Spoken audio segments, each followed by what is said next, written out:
Alright, so now we're on the R7, and this lens starts at f5, the one we're filming on right now. Got the RP in my hand, see how fast it switches. So there should be a decrease in quality.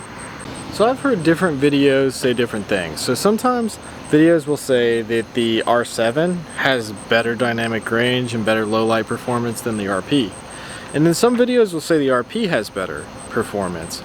So we're using the 16mm f2.8 at 2.8 on the RP right now, and I'm going to use the same lens on the R7. Also going to test out some of the kit lenses on the R7 and the 50mm 1.8. Should I pull the 800mm out here? It's going to be so hard. Alright, so now we're on the R7, and this lens starts at f5, the one we're filming on right now. Got the RP in my hand, see how fast it switches. So there should be a decrease in quality. That's a pretty blurry background for f5, but I guess I'm pretty far from the background.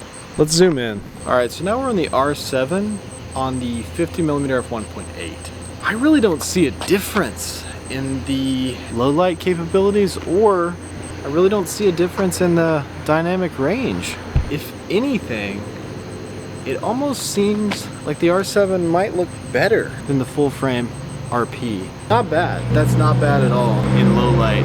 Alright, so this is the R7 with the 16mm f2.8. Honestly, that looks pretty good to me. I can't really tell a difference between the low light performance of the full frame versus the crop sensor R7 or the dynamic range. Actually, if anything, the R7 to me, looking at the screen, looks sharper. The video quality just looks better. I'm going to switch this out for the APS-C lens, the 10 to 18, and see how that looks compared to this 2.8 lens. This one's like 4.5 to 6.3, so it should be worse. Let's test it out. It's gonna look wider for sure.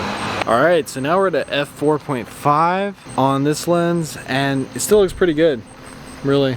How's that compared to the 16mm at f2.8? I think we've got enough light here that they all look pretty similar, so I might take a walk around and test this out, just walking around in some darker areas. Alright, so we're backlit now. This is the 10 to 18 on the R7. I'll walk around down the street a little bit where it's pretty dark and see how that looks. Actually, we're at 5.6 right now. We're supposed to be at 4.5, and the shutter speed is turned way up too. Now it's turned a little bit down there. That's actually not bad. I think you could get away with it. Even this kit zoom in low light on the R7, which is a crop sensor. That store is not open. It's like 12 o'clock at night. So the store says it's open, but it's midnight, so I don't think it's open. You could totally get away with this. Crop sensor cameras have really come a long way.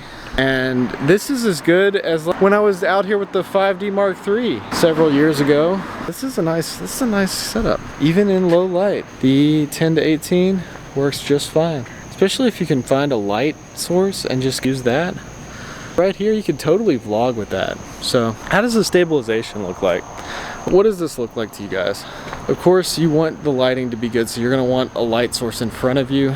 You're gonna want to avoid the camera shadow in your chest and everything if you're walking around. This is a heavy camera, sort of. Compared to the RP, the crop sensor camera is significantly heavier. They definitely did that on purpose.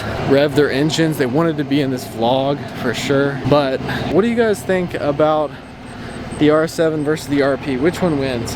With these new Sigma lenses that are coming to the RFS system, I almost think the R7 kind of beats the RP now in every way. And it kind of beats the R8 too. What do you guys think? Let me know in the comment section below. Hope you guys enjoyed this video. Scroll through my channel, check out my other videos, and thanks for watching. So now we're on the 50mm f1.8 on the Canon EOS RP.